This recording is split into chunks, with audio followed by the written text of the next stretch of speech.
Radio Praga Internacional, emisiones de la República Checa para el exterior. Chequia fue elegida por los lectores de National Geographic en España como el mejor destino. De este premio nos hablará en breve Juan Pablo Bertaza, que entrevistó a la directora de Czech Tourism en España, Markéta Lehečková. Después sabremos qué ha pasado con varias estatuas del reloj astronómico de Praga que han desaparecido, pero no se preocupen, Ivana Bonderkova sabe dónde están. Y la última parte de nuestro programa de hoy estará dedicada al escritor español Mauricio Wiesenthal, uno de los primeros invitados de la Feria del Libro de Praga, Svět-knihy, y habló precisamente de Europa, que es uno de los temas principales de esta edición de la feria, que se celebra hasta este domingo, con la que se puede pasar realmente un gran fin de semana en Praga estos días. Y por supuesto, seguimos escuchando sus bonitos mensajes de apoyo a Radio Praga Internacional que nos están mandando a nuestro número de WhatsApp y que tanto nos emocionan, todo ello. Eso sí, después de las noticias del día, hoy con Cristina Kelnerova. Noticias. Un total de 36 países, incluida la República Checa, se comprometieron este viernes a adherirse a un tribunal especial para juzgar el crimen de agresión rusa contra Ucrania, informó el Consejo de Europa en un comunicado.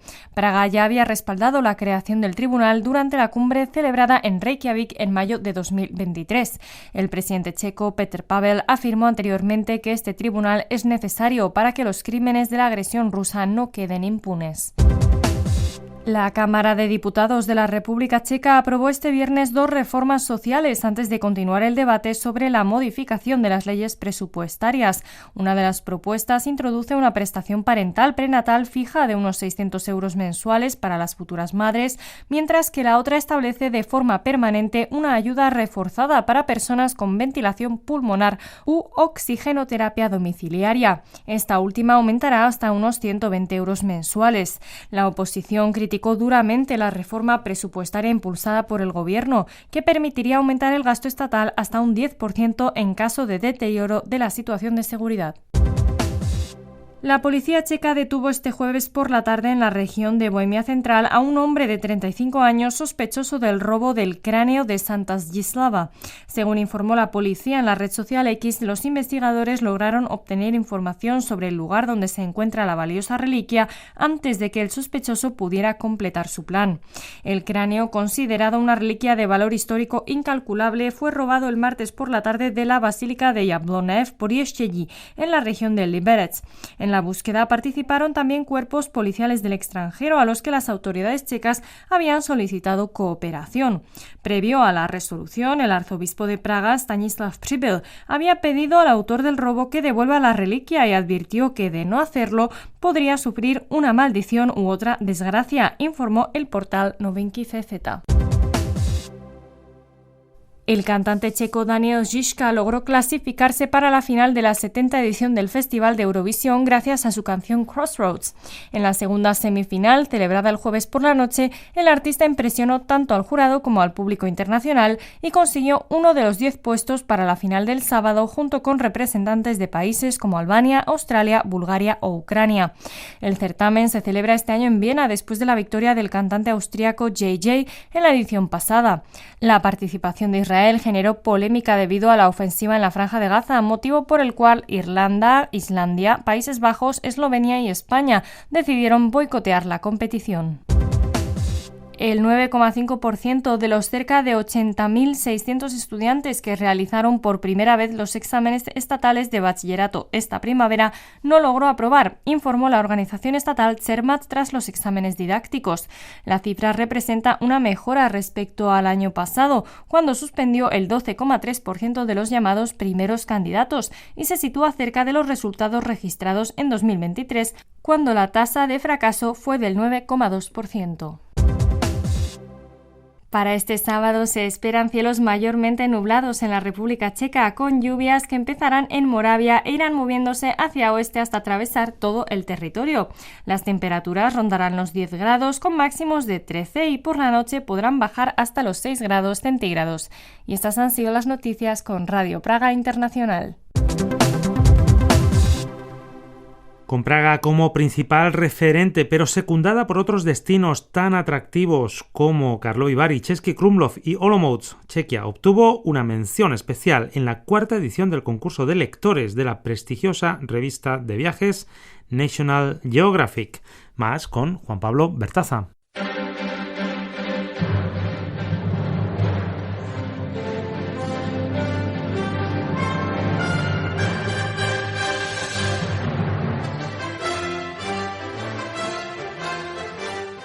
República Checa es un destino repleto de alicientes culturales y naturales que tiene a Praga como su mejor referente. El casco histórico de la capital es patrimonio de la humanidad, un inicio magnífico para descubrir a continuación los paisajes de ensueño de Bohemia y Moravia o los balnearios de Karlovy Vary. Con esas líneas, la edición española de la famosa revista Viajes de National Geographic justificó la mención especial que otorgó a Chequia en el marco de la 4ª edición de su concurso de viajes, un reconocimiento que fue recibido con mucho entusiasmo por la Oficina Nacional Checa de Turismo, tal como anuncia su directora en España, Markéta Lehečková. El jueves pasado, Chequia recibió un reconocimiento especial en la categoría de Destino Internacional por parte de los lectores en la 4ª edición de los Premios de Viajes National Geographic. Los premios de los lectores de Viajes National Geographic se encuentran entre los galardones más prestigiosos en el ámbito de los viajes y el estilo de vida en España. Cada año estos premios destacan los destinos, hoteles y proyectos turísticos más interesantes dentro de España y también a nivel internacional. Y en este caso, además de la votación de los lectores de la revista, hubo una participación también directa de la comunidad online y de algunos especialistas de la propia redacción. Por otro lado, explica Markéta que además del atractivo en sí de los destinos, un punto importante para decidir estos premios fue la calidad de los servicios brindados, la autenticidad de los puntos geográficos y el énfasis en la sostenibilidad. Según los lectores de la revista, Chequia se ha situado entre los lugares más atractivos del mundo. Este año, Angola se ha llevado el primer puesto, mientras que la República Checa se lleva la medalla de plata.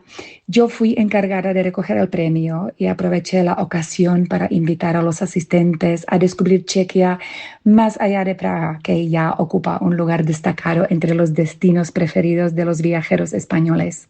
Con una sonrisa de oreja a oreja, Markéta afirmó que este premio tiene un efecto doble en ella y su equipo porque se trata de un reconocimiento a los encantos naturales de su país natal, pero en algún punto también al trabajo que vienen desarrollando desde hace décadas. Y me alegra enormemente que Chequia haya recibido este galardón precisamente de los lectores de la prestigiosa revista Viajes National Geographic. Para nosotros es una señal de que los españoles perciben nuestro país como un destino atractivo para sus futuros viajes. En cuanto a los motivos concretos y puntuales que hacen de Chequia un destino atractivo e interesante para los lectores, Markéta destaca sobre todo 3 fundamentales. Les atrae la combinación de ciudades y monumentos históricos, la belleza de la naturaleza, las posibilidades de disfrutar de un descanso activo. Y he de decir que este galardón cobra aún más relevancia en este año en el que la Oficina de Turismo de Chequia en España celebra su 25 aniversario y confirma la excelente acogida que nuestra labor de promoción tiene entre el público español.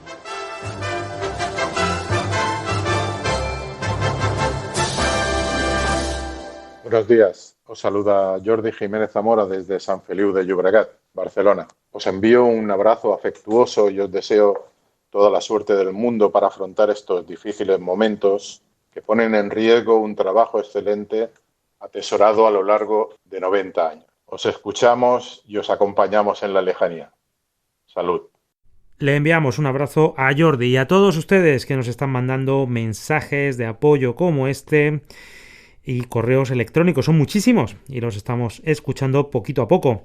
Todos los que quieran sumarse a este apoyo a Radio Praga Internacional, ahora que, la verdad, son necesarios, Nos pueden enviar los audios al número de WhatsApp con el prefijo de la República Checa más 420 y el número 601 064 596 o escribirnos un email a espanol@radio.cz. Este número de teléfono y la dirección de mail también la pueden encontrar en nuestra web en el apartado Radio Praga Internacional y tú escríbenos, cuéntanos. Y ahora ya seguimos con nuestro programa y el reloj astronómico de Praga. Las estatuas del reloj astronómico de Praga son sometidas a partir de esta semana a una remodelación. No obstante, el reloj, uno de los mayores atractivos de la capital checa, seguirá funcionando, así que los turistas que visiten la ciudad no se lo perderán, se lo cuenta Ivana Bonderkova. Los cambios permanentes del clima y los rayos del sol influyen negativamente en las estatuas que forman parte del maravilloso reloj astronómico de Praga, uno de los mayores atractivos de la capital checa. A raíz de ello se hizo necesario proceder a una refacción de esas estatuas que comenzó esta semana. Los restauradores se llevaron por el momento las estatuas del ángel, el escribano, el cronista y el astrónomo, que se encuentran en la parte inferior del reloj. Como dijo a la radio checa Mariana Nesnidalova de la empresa Elheinz, encargada de la restauración de las obras, lo que hace falta renovar ahora son las pinturas de colores en la capa superior de las estatuas. Las estatuas son de madera de tilo, las pinturas de colores conservan la madera, pero no aguantan mucho tiempo por la influencia del estado del tiempo y cada 2 años aproximadamente hay que renovarlas. Las esculturas datan de la década posterior a la Segunda Guerra Mundial, entre los años 1947 y 48, y nadie desea que se dañen. Los técnicos tuvieron que bajar las estatuas con mucho cuidado usando una plataforma. Cada estatua pesa solo unos 20 kilos, por lo que no fue necesario usar una grúa, pero los trabajos debieron hacerse con sumo cuidado para no dañar las obras, tal como recalcó el técnico Pavel Novák. Bajar las estatuas no fue muy difícil por su relativamente bajo peso. Debimos apartar primero la red de protección contra las aves para poder acceder a las estatuas y luego sacarlas de su anclaje en la pared y bajarlas con cuidado. Pero claro que tuvimos miedo de romper esas obras históricas directamente ante las miradas de los turistas presentes en la plaza.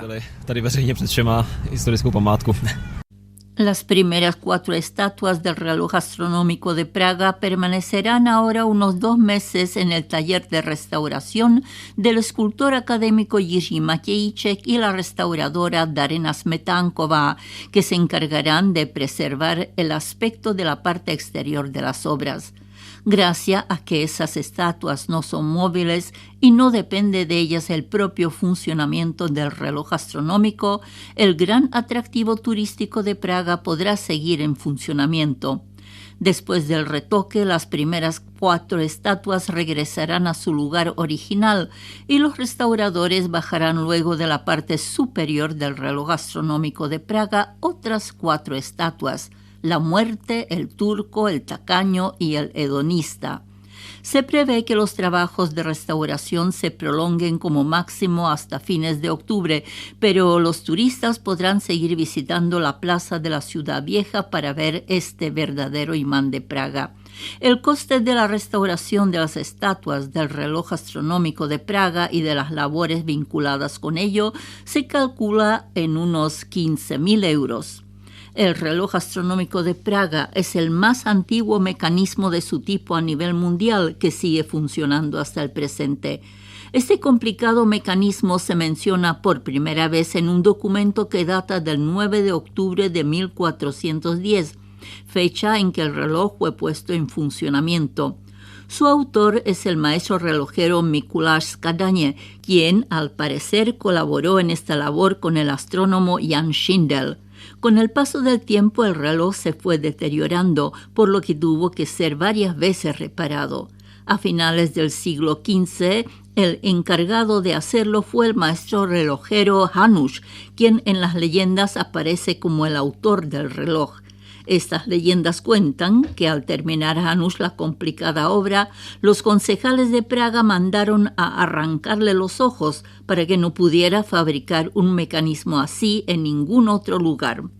Durante la Guerra de los 30 años, cuando Praga fue ocupada por las tropas suecas, el reloj sufrió serios daños, pero un tiempo más tarde fue restaurado nuevamente y en el siglo XVIII el pintor checo Josef Manes dibujó el tablero en la parte inferior.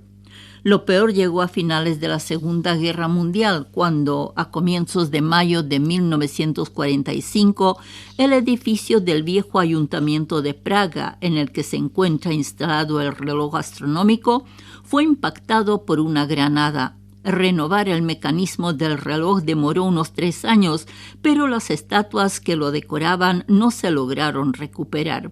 Por eso se decidió crear unas estatuas de madera de tilo nuevas.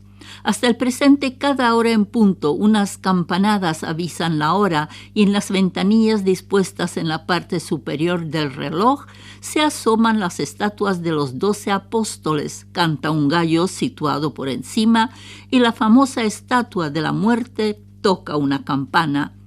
El reloj de Praga, además de marcar la hora, muestra también los movimientos de los cuerpos celestes.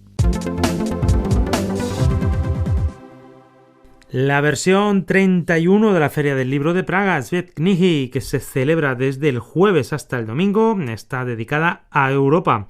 Por eso, uno de sus primeros oradores fue el escritor español Mauricio Wiesenthal, un europeísta convencido que vino a la capital checa a compartir su visión de continente, hablando para ello del famoso tren Orient Express, que es además el título de uno de sus libros más celebrados. Los detalles con Gonzalo Núñez.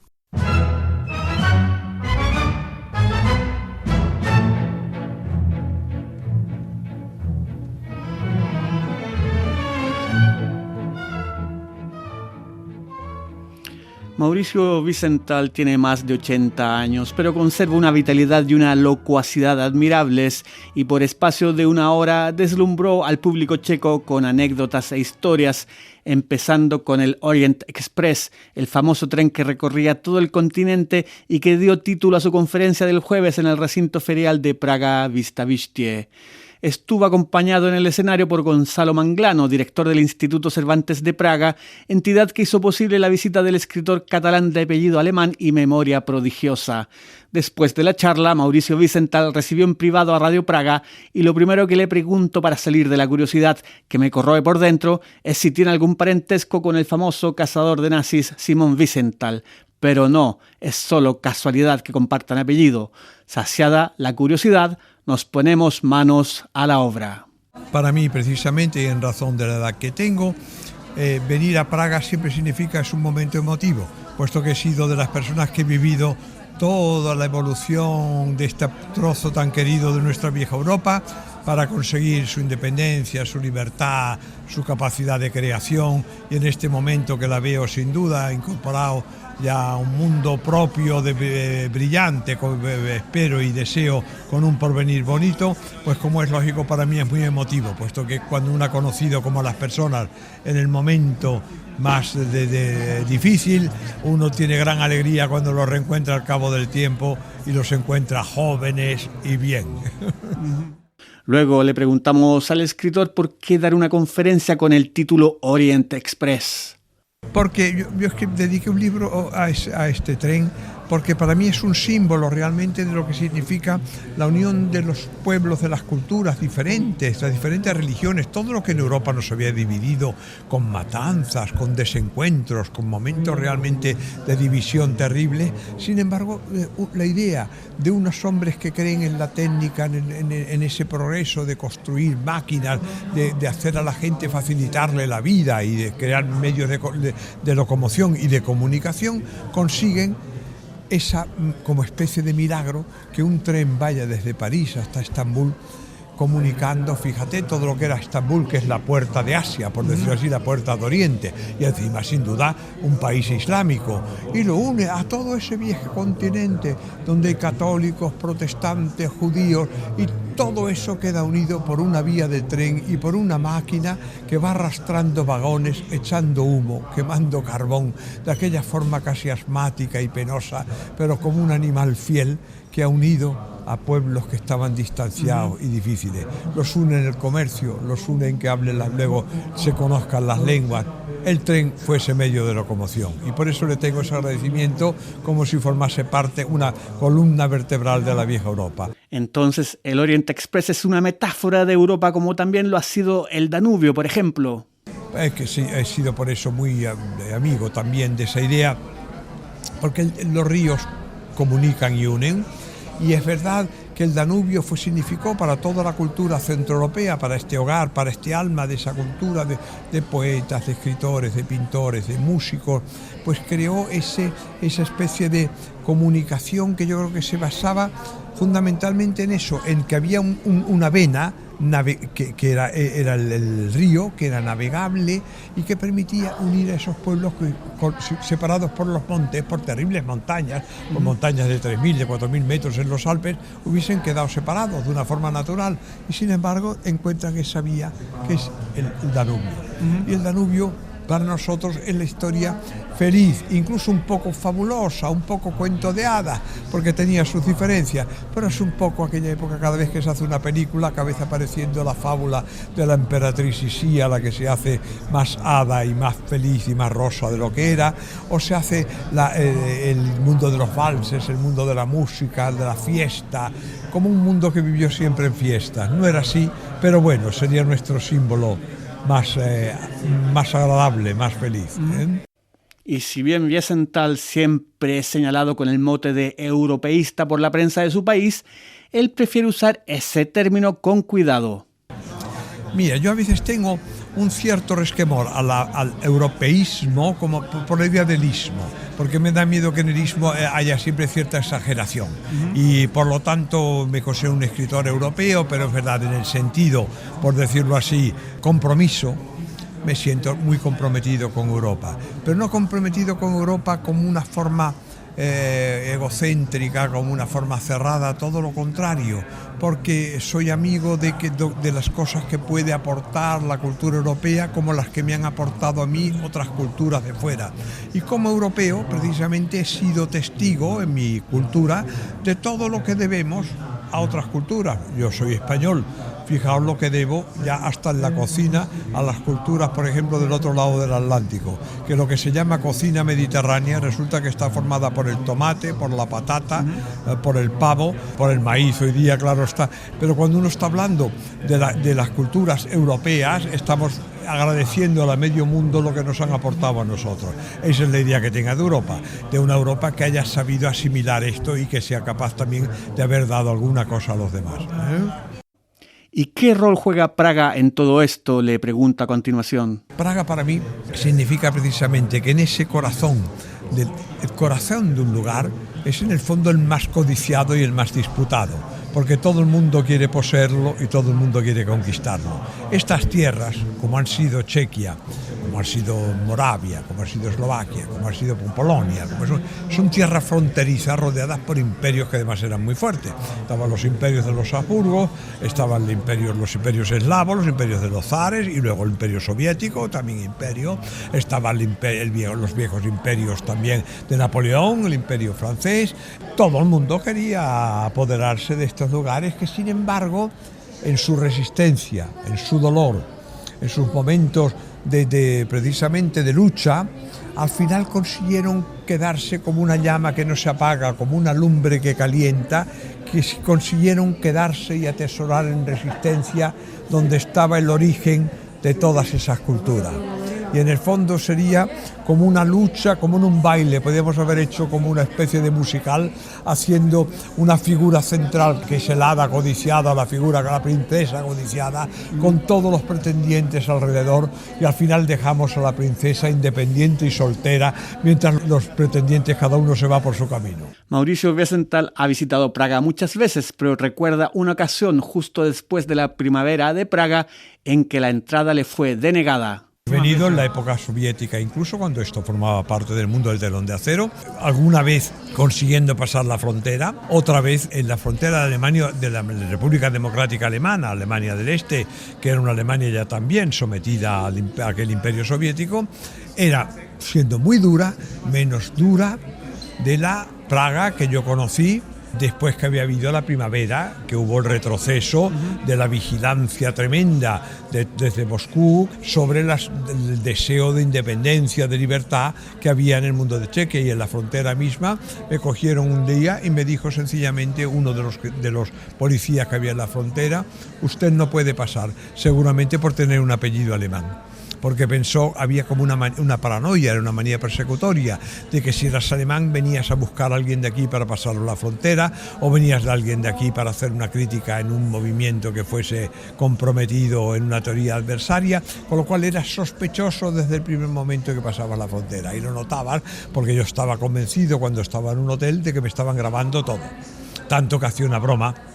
Que si un día, en este proceso que afortunadamente hay ya de ir desvelando secretos que había en los archivos de policía y todo eso de los antiguos regímenes que teníamos en Europa, algún día encontrarán mi voz, porque hacía una broma cuando, recuerdo en Weimar, en el Hotel Elefant, en la República Democrática, antes de dormir, decía: aquí Mauricio Wiesenthal hablando para los micrófonos que me tiene la policía instalados en esta habitación. O sea, y esa era una broma que yo hacía siempre, y a lo mejor algún día encontrarán una cinta con mi saludo de aquellos días. Era así, era un mundo donde era sospechoso, donde ibas.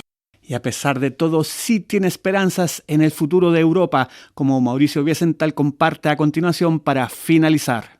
Sí, yo tengo esperanza del futuro de Europa en el sentido de que Europa recupere aquello que para nosotros fueron ideales básicos como el humanismo. Es que Europa solo tiene un momento para mí realmente áureo, un momento feliz, que es el Renacimiento.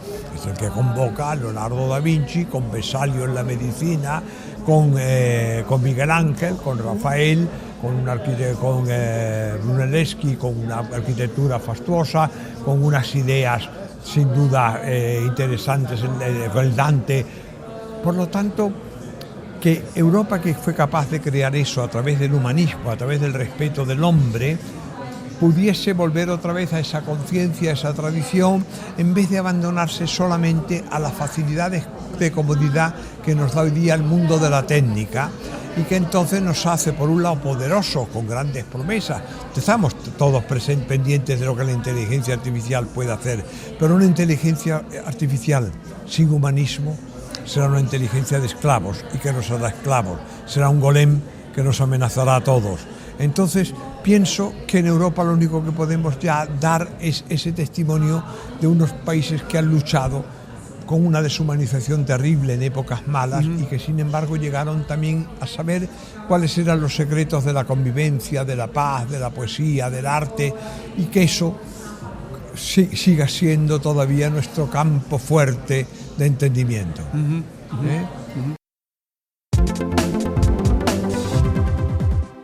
Y así termina esta emisión de Radio Praga Internacional. En nombre de todo el equipo se despide de ustedes Daniel Ordóñez, agradeciéndole su atención y agradeciéndole, por supuesto, en los controles a Izzy Matjejczyk. Recordamos que esta emisión la pueden seguir tanto en nuestra web espanol.radio.cz como a través del podcast que se llama Chequia en 30 minutos, que encontrarán en todas las plataformas, también en Spotify, por supuesto. También saludamos a nuestros queridos oyentes por onda corta que nos escuchan gracias a Radio Miami Internacional. En nuestro Facebook, X y en Instagram también pueden estar al tanto de todo lo que sucede en la República Checa. Este sábado no se pierdan la entrevista con el que es considerado el líder de la disidencia cubana, José Daniel Ferrer. Y ahora sí, que tengan muy buen fin de semana.